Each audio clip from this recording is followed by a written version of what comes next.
वहां डॉक्टर को अनुपस्थित पाकर वह गुस्सा हो गया।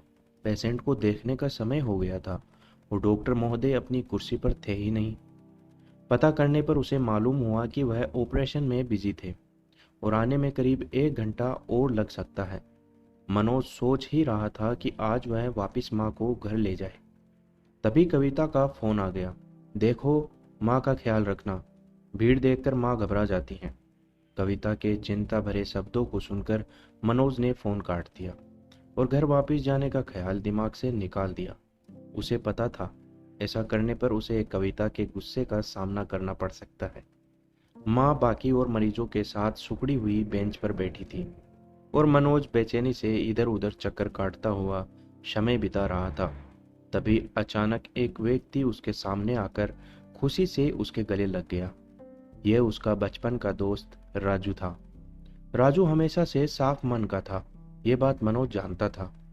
उनके बीच मित्रता कम, मुकाबला अधिक रहता था। दोनों पर ही ऊपर वाले की कृपा थी और दोनों ही अपने काम में सबसे आगे थे। मनोज को उसका गले लगना अच्छा नहीं लगा था। यह बात राजू आसानी से समझ गया था।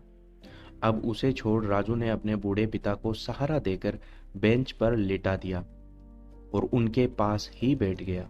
राजू को अपने पिता को कभी पानी देता और कभी अपनी बातों से हंसाते देख मनोज को बहुत आश्चर्य हो रहा था।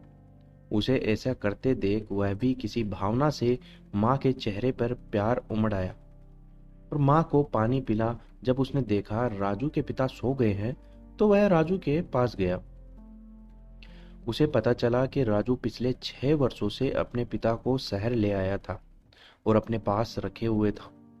मनोज की तरह व्यस्त होते हुए भी राजू कैसे अपने पिता के लिए इतना समय निकाल पाता था, यह सोचकर मनोज सोच विचार में पड़ गया। जब मनोज को पता चला कि राजू के पिता को शुगर भी था और उनकी नज़र भी काफ़ी कमज़ोर हो गई थी, तो उसने राजू को सुझाव देते हुए कहा कि वह व्यवहारिक जीवन जिए। क्यों वह अकेले अपने पिता की जिम्मेदारी उठा रहा है, जबकि राजू के परिवार में और भी 3 भाई थे। इतनी जिम्मेदारी उसने ही क्यों नहीं उठाई। ये सुन राजू बोला, काम कोई भी मुश्किल लगता है जब दिल से न किया जाए।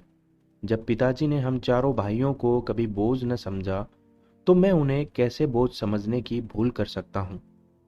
यहाँ शहर में मैं सब सुविधाएं हैं, मैं आसानी से उनका ध्यान रख सकता हूँ। राजू बोले जा रहा था और उसकी बातें मनोज के मन पर हथौड़े बरसा रही थी। बरसों से इकट्ठा ज्ञान जैसे चकनाचूर हो गया था।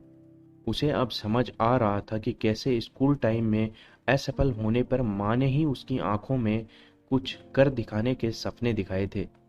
वह कभी समझ ही ना पाया कि उसे यहाँ तक पहुँचाने में माँ की कितनी मेहनत थी। और यह सब सोचते हुए मनोज की आंखें भर आई। वह राजू के पास से हटकर बाहर आ गया।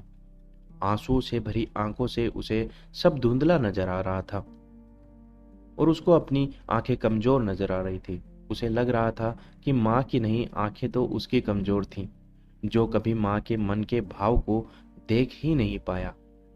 दोस्तों, आपको ये कहानी कैसी लगी कमेंट करके ज़रूर बताइएगा। चैनल पर नए हैं तो चैनल को सब्सक्राइब ज़रूर कीजिएगा और जिन्होंने कर दिया है उनका तहे दिल से शुक्रिया अदा। धन्यवाद।